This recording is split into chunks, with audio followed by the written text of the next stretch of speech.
दोस्तों पिछले कुछ समय से इस बात की अटकलें तेज हो चुकी थी कि भारतीय वायुसेना आने वाले समय में 6 से लेकर 8 स्ट्रेटेजिक बॉम्बर विमानों को खरीद सकती है, जिसका इस्तेमाल हम दुश्मन के इलाके में डीप स्ट्राइक मिशन के लिए करेंगे। लेकिन अब इन सभी खबरों पर एक काफ़ी बड़ी रिपोर्ट निकलकर सामने आई, जिसने ये बात साबित कर दी कि भारतीय वायुसेना का असली फोकस कहाँ है। साथ ही इस वीडियो में हम ये भी जानेंगे कि आखिर ये बातें शुरू कहाँ से हुई कि भारतीय वायुसेना 6 से लेकर 8 परमाणु बॉम्बर खरीद सकती है। तो चलिए बिना समय गंवाए अब इस वीडियो को शुरू कर लेते हैं। दरअसल दोस्तों हाल ही में निकलकर सामने आई एक लेटेस्ट रिपोर्ट से ये बात कंफर्म हो गई कि भारतीय वायुसेना आने वाले काफ़ी लंबे समय तक बॉम्बर विमानों को खरीदने पर ध्यान नहीं दे रही, बल्कि हमारी वायुसेना का पूरा ध्यान मल्टी रोल फाइटर जेट्स को खरीदने पर टिका है, जो फिलहाल भारत के लिए सबसे ज़्यादा ज़रूरी प्लेटफॉर्म बनकर सामने आ चुके हैं, क्योंकि हमारी स्क्वाड्रन स्ट्रेंथ लगातार घटते जा रही है। और हाल ही में हुए MiG-21 क्रैश के बाद ये बात और भी ज़्यादा प्रमाणित हो गई कि हमें जल्द से जल्द अपने लेगेसी लड़ाकू विमानों को रिप्लेस करना होगा, वरना हवा में हम अपनी डोमिनेंस खो सकते हैं। ऐसे में अब ये बात क्रिस्टल क्लियर हो चुकी है कि आने वाले काफी लंबे समय तक हम TU-160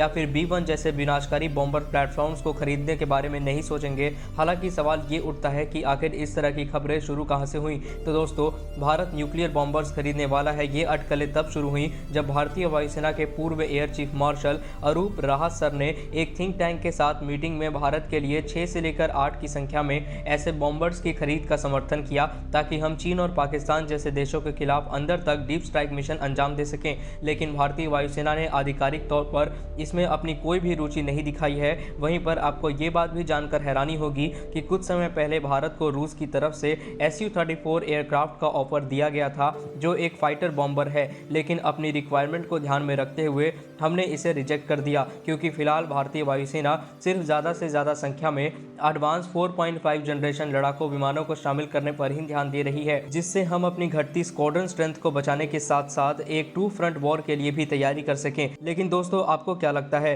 कि भारत, जिसके सामने चीन जैसी बड़ी चुनौती है, क्या हमें इससे निपटने के लिए बड़ी संख्या में मल्टी रोल फाइटर जेट्स के साथ साथ 6 से लेकर 8 बॉम्बर विमानों को खरीदना चाहिए या फिर नहीं? क्योंकि परमाणु बॉम्बर्स किसी भी युद्ध या तनाव के दौरान मनोवैज्ञानिक तौर पर काफी असरदार साबित होते हैं। तो आप इसके बारे में क्या सोचते हैं? अपनी राय कमेंट सेक्शन में लिखकर जरूर बताएं।